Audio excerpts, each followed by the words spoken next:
పాపం చంద్రబాబు నాయుడు పోటాపోటీగా సభలు పెట్టాలి అంటే నియోజకవర్గాల్లో ఉన్నటువంటి తెలుగుదేశం నాయకులే ముఖం చాటేశారు, చేతులు ఎత్తేసారు. మా వల్ల కాదు, మేము నిర్వహించలేమని చెప్పి.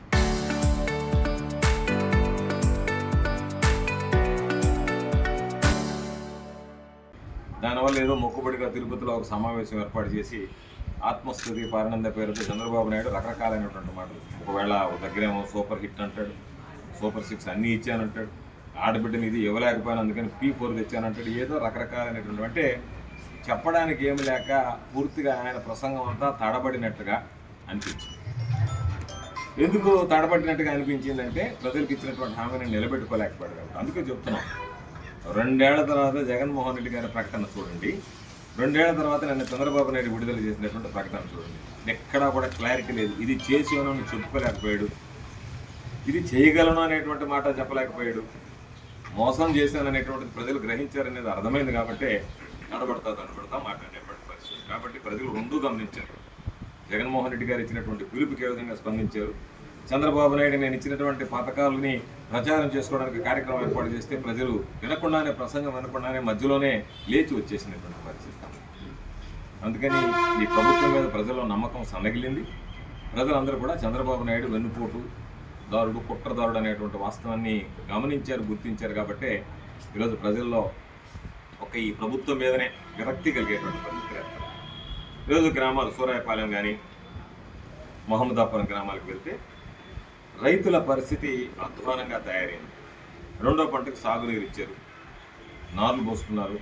ఆ రైతులకు సంబంధించి యూరియా దొరక్క నారుకాయలు మేము తొక్కించేసామని చెప్పి మాట్లాడారు.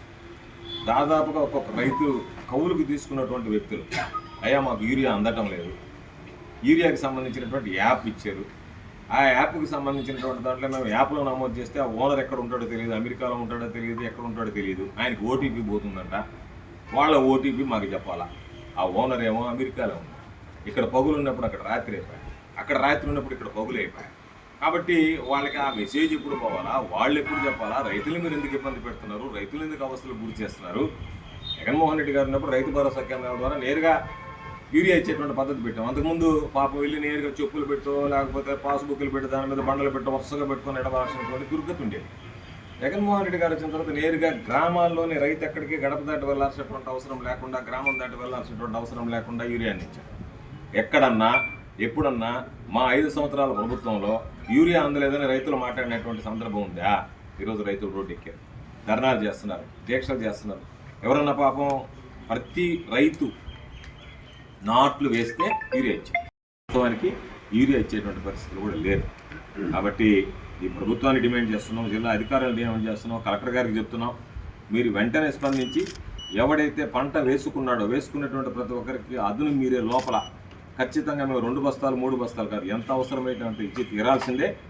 లేని పక్షంలో వైఎస్ఆర్ కాంగ్రెస్ పార్టీ రైతుల పక్షాన నిలబడి పోరాటం చేస్తామని చెప్పి ఈ సందర్భంగా తెలియజేస్తూ మరొకసారి ఈరోజు రైతులకు సంబంధించినటువంటి దానిలో చెప్పాం. ఈరోజు రైతుల సమస్యలు చెప్పాం.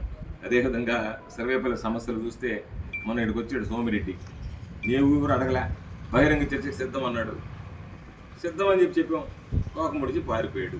ఈరోజు ఆయన ఎంతలా అభివృద్ధి చేశాడు అనేటువంటిది విరుగురు దగ్గర నుంచి ఆ రోడ్లో వస్తుంటే నేను హయాంలో రోడ్లు వేయిస్తే మోకోట్ల గొంతులు ఉన్నాయి. కారణం ఏంటంటే దొంగతనంగా ఇసుక తరలించడానికి భారీ లారీలతో అక్కడి నుంచి మీరు తరలించారు. కాబట్టి తప్పనిసరిగా వీటన్నిటి మీద కూడా రాబోయేటువంటి రోజుల్లో ఏ విధంగా నీ దోపిడీ జరిగిందనేటువంటిది ప్రజలకు వివరించడంతో పాటు వాటి మీద విచారణ కూడా జరిపిస్తాం. ఏమి ఇబ్బంది లేదు. ఎవరైతే బాధ్యులు అనేటువంటి వాళ్ళు ఉన్నారో, ప్రకృతి సహజ సంపదను కొల్లగొట్టారో వాళ్ళందరినీ నీకు ధైర్యం ఉంటే ఇక్కడ మాట్లాడడం కాదు, ఇప్పుడు ఆ ఇసుక రీచ్ దగ్గరికి రా, ఆ రీచ్ దగ్గర నుంచి దారిలోకి రా, ఎంత దారుణంగా ఉండే నీకు చూపిస్తారు మా కార్యకర్తలు, మా నాయకులు వచ్చి. కాబట్టి ఏదో మాట్లాడి వెళ్ళడం కాదు, ఏ గ్రామంలోనైనా సరే మీతో బహిరంగ చర్చకు సిద్ధంగా ఉన్నాం.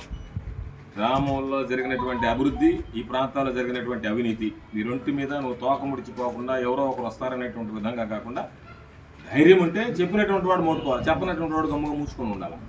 అటు కాకుండా నువ్వు మాట్లాడి తీరా మేము సిద్ధమని ప్రకటించిన తర్వాత నువ్వు పత్తా లేకుండా పోయి అలా వాడు వస్తాడు, ఇలా ఈడు వస్తాడు, అధికారులు ఏం వచ్చేది, అధికారులు ఇప్పుడు రారు, అధికారులు పిలిపిస్తారు, విజిలెన్స్ వాళ్ళు ఏసీకి వాళ్ళు పిలిపిస్తారు, పిలిపించి లెక్క కట్టి వాళ్ళు చేసినటువంటి తప్పులన్నీ ఆ తప్పులు కూడా లెక్క కట్టి వాటికి ఏటువంటి చర్యలు తీసుకోవాలి. రేపు విజిలెన్స్ అధికారులు, ఏసీబీ అధికారులు చర్యలు తీసుకుంటారు వీళ్ళ మీద. అప్పుడు నువ్వు పంపించబడలే, నువ్వు రాబడలే, మేము మాట్లాడబడలే, మాతో మాట్లాడబడలే. పిలిపించాల్సిన వాళ్ళు పిలిపిస్తారు, సమాధానం చెప్పాల్సిన దగ్గర సమాధానం చెప్తారు. అన్ని దాని మీద ఏమేమి చర్యలు ఉంటాయనేటువంటిది అన్నీ కూడా భవిష్యత్తులో అందరూ చూస్తారు, రైతులు, ప్రజలు. కాబట్టి అభివృద్ధి చేయలేనటువంటి వాడు, చేతకానటువంటి వాడు మాట్లాడకూడదు. మాట్లాడినటువంటి వాడు మాట మీద నిలబడగలగాలి. నేను అడుగుతున్నా, దా పోదామని చెప్పి నిన్ను ఎవడన్నాడు? బహిరంగ చర్చకు నేను సిద్ధం పవర్పూర్ మండలానికి సంబంధించి అంటారా? ఏ గ్రామానికి పోదాం, ఏ ప్రాంతానికి పోదాం, ఏ ఊరికి పోదాం? కాబట్టి ఏదో మాట్లాడదాం, మన తోకముడిచి పారిపోదాం అనేటువంటిది కరెక్ట్ కాదు. ఏదైనా సరే అభివృద్ధి జరిగింది అంటే ఈ నియోజకవర్గం కానీ, ఈ జిల్లా కానీ, రాష్ట్రంలో కానీ జగన్మోహన్ రెడ్డి గారు ముఖ్యమంత్రిగా ఉన్నప్పుడు వైఎస్ఆర్ కాంగ్రెస్ పార్టీ ప్రభుత్వంలో జరిగింది తప్ప మరి ఎక్కడ జరిగినటువంటి సందర్భం లేదని చెప్పి సందర్భంగా తెలియజేస్తూ మరొకసారి మా నిరసన కార్యక్రమాలన్నీ జయప్రదం చేసినటువంటి వైఎస్ఆర్ కాంగ్రెస్ పార్టీ శ్రేణులకి, ప్రజలకి పేరు పేరున హృదయపూర్వకమైనటువంటి కృతజ్ఞతలు తెలియజేస్తాను.